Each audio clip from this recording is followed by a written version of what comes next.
Hello and welcome to what is probably going to be a slightly shorter version or episode of Formula Food than usual, because my dumbass just hit format card on the camera and we've pretty much done all the filming. So I'm going to quickly recap where we've been, what we're up to and what we're cooking this week, because of course Formula 1 is in Tuscany. It is currently Friday at race weekend. Everyone is over at Mugello. Is it Mugello or Mugello? I think it's Mugello. Anyway, we're over in Mugello, which is in Tuscany, so that's where we're going to be cooking from, sort of. We're cooking from Bedfordshire, but the dish we're cooking from is from Tuscany. It's from the Tuscany region of Italy, from Toscana. And of course, once again, if we're in Italy, we're taking our recipe from this, La Cucina Regionale Italiana, or Italiana, I suppose. Yes, the dish we're cooking is Cacciucco di sepi, totane e polpi. Polipi even, which roughly translates as Cacciucco di cuttlefish, squid and octopus, although I don't have all those ingredients, so I've substituted in some sea bream. We have mussels, we have scallops, we have prawns and we have squid, all cooking away in our pan here. I will just give it a quick stir. Actually, you'll probably check on that to see how it's going. Very nicely indeed is the answer. And the dish we're talking about here, if you've ever had something like bouillabaisse or sort of like a fish stew, if you've ever been to sort of Eastern Europe, that is roughly what we're having. We're having effectively the Italian version of a fish stew. It comes from the Tuscany region, so right by the sea. So we're talking about fresh seafood here. That's what this dish is all about. Cacciucco features 5 letter C's. And for each of those letter C's, you're supposed to include a different ingredient of seafood in your dish. Hence the reason why we've got 5 different pieces of seafood in the pan, and hence why the original recipe I'm working from requests, according to my translation, that you use cuttlefish, squid, octopus as sort of mixed fish, really. They're the 3 fishes that it specifies, but obviously you can chuck in anything else that you would like. As usual, full recipe will be in the description bit down below. What we do to start off our recipe is you'll be starting off using a bit of garlic. You'll take 1 clove of finely chopped garlic. As you can see, we've already been at this one, filming earlier before I deleted it all. Chop the clove of garlic very finely. Toss that into a pan with a bit of olive oil and 1 finely chopped onion. Brown that off with a little bit of parsley until once the onion starts to brown off, then you want to add in your seafood, your 5 different pieces of seafood. Add that in and just once again start to brown that off, let that start to cook down, create its own juices. Just once they're running around the bottom of the pan, you want to add in the next 3 ingredients to your dish. Ingredient number 1 is tomato puree. That makes a very nice, very rich, very red dish. Also adds a lovely bit of sweetness to the dish. That redness is the reason why I'm wearing an apron this week. Usually I'm wearing some sort of glamorous or fancy shirt. This week, as you can see, it is a very bright white number. Don't particularly want to be splashing a very vivid red dish all over it. The next ingredient that you want to add are some chilies. I've just got a bag of mixed chilies from Tesco's. Pulled out a nice big red one, sliced that up, chucked it in there. Make sure you wash your hands after handling chilies, especially if you're going to touch your face or anywhere else on your body. And then the final ingredient that you want to add in is some red wine. This one here is a beautiful red wine. If I can try and get the camera to focus on it. There we go, look at that. It is a 2015 Bolgheri. It comes from somewhere in Italy, according to the instructions on the back of it. I think it comes from Firenze. And it is a beautiful, beautiful wine. Quite tart and tannin rich, but that helps cut through the strong flavours of the seafood and the garlic that is going to be in this dish, and it tastes absolutely wonderful. I bought mine from a local wine merchant, trying to support my local high street stores.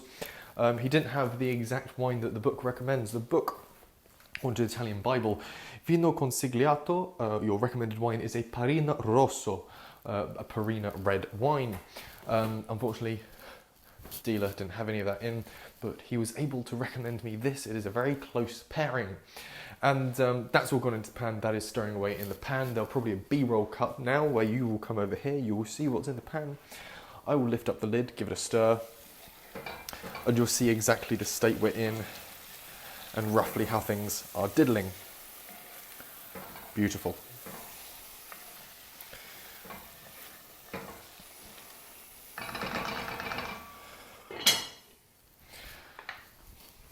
And that brings us pretty much up to speed where we are now. Just after I deleted all the footage from earlier. Hopefully the microphone's recording, otherwise this is going to be an absolute shambles. Yeah, where we're up to now is we are making some garlic bread. Being out bought this, it is a lovely tiger loaf. If I can try and once again get the camera to focus on it, there we are. It's pulled focus on this lovely crusty tiger loaf. I love a tiger loaf, I love the extra sort of chew, the extra sort of toughness that cheese brings on the outside of the crust. Anyway, with our tiger loaf, the camera has now decided to completely focus over there and not on me. Come on, there we go.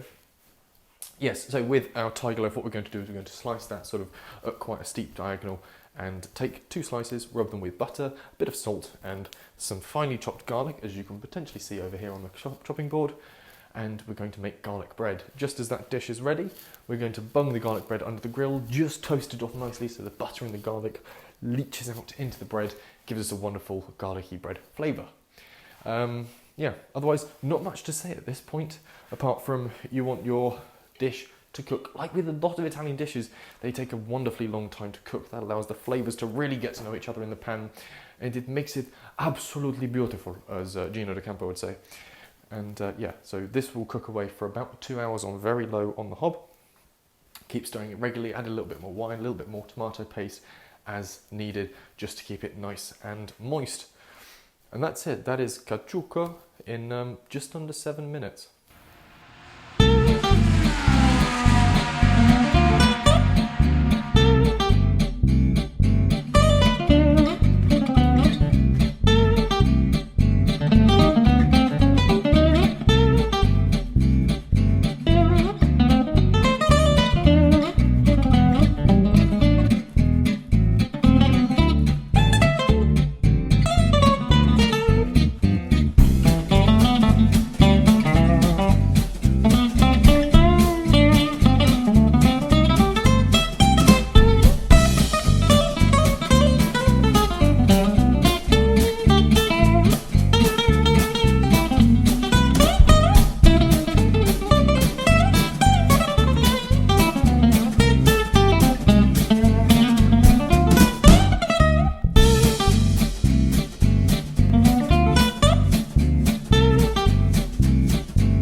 Okay, I think we've pulled it off. We've pulled off our Cacciucco. I think we're ready to see what it tastes like. It looks fantastic. It's a very sort of deep, rich red colour, very similar to the burgundy that Ferrari are running as their special colours for their 1000th GP this weekend. That wasn't intended to be a tie-in, that just is. Got our garlic bread here. It's a little bit dark on the edges because that grill is quite potent, but let's see what the Cacciucco tastes like.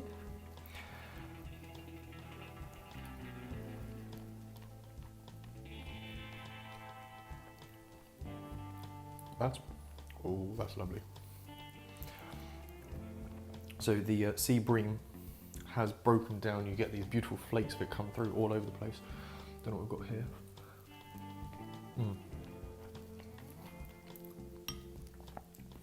The sauces. You can tell the sauces definitely come from. It's hugely based off of the seafood. You get this very gentle tang from those chilies actually sitting at the bottom, really quite lightens the dish. Let's see what the chili goes like. The chili, prawn.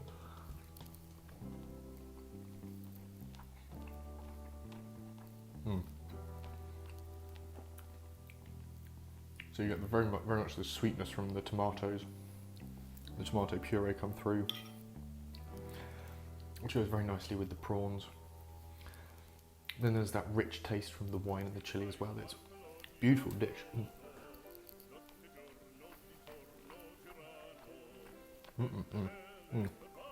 Well, that scallop was just so soft. Let's see how it goes on a bit of the garlicky bread.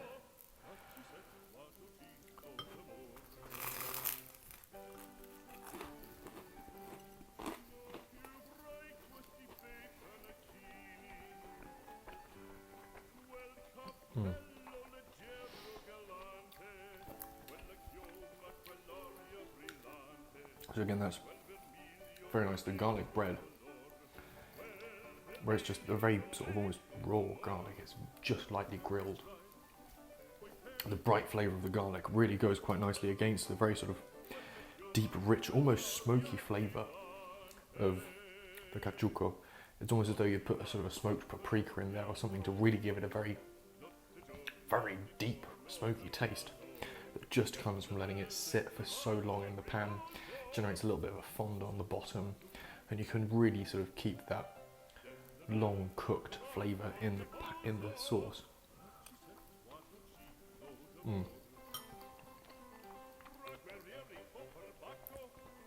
It's incredibly Moorish. What if we had the wine?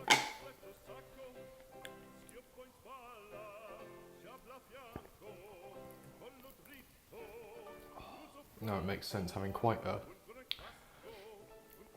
dry grape at the start. It cuts through the sort of sweet richness of the dish. And the two flavours contrast very well, but really pull it together. And I think it helps that there's some of the wine in the dish as well, so the flavours sort of continuous from one to the other. It's absolutely beautiful.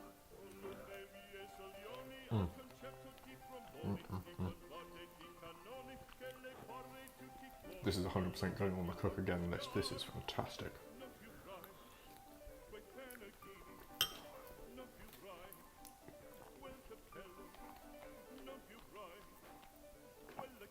Grazie mille.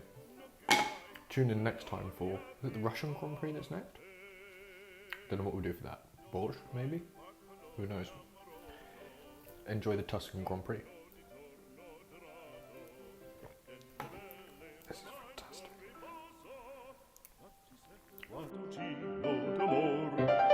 Delle belle turbando al riposo, Narcisetto ad uncino d'amor, cherubino alla vittoria, alla gloria militar, cherubino alla vittoria, alla gloria militar, alla gloria militar, alla gloria